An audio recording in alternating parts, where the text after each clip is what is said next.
No one can come to me unless it is given to him by the Father.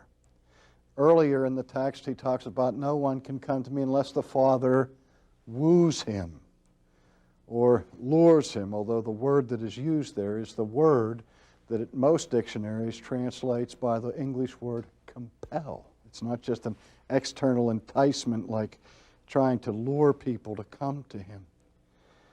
The idea here is that God has to do something at this point. God has to enable a person to come. That's the key point.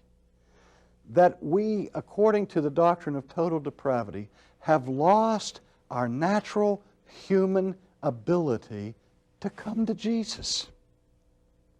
We still make choices, but we make our choices according to our desires. That's the essence of freedom, to be able to choose according to your own desires or inclinations.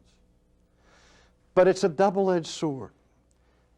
Not only are we free in the sense that we choose according to our desires, but we cannot not be free at that point. We not only may choose what we want, but the only kind of a choice that is a real choice is the choice that is made according to what you want.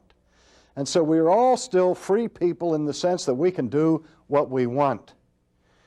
But that's not the royal liberty of which the New Testament speaks.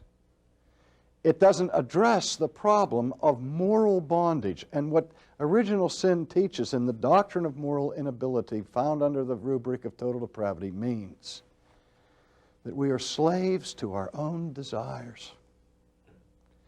And by nature, we have no desire for Christ or for the things of God. And so we freely reject Him insofar as we choose what we want, and what we don't want is Him. Unless God changes the desire of the heart. You see, that's why it's not called natural inability, or it's called moral inability. We don't have the power or the ability to love the good. For that to happen, we have to be changed. God has to intervene.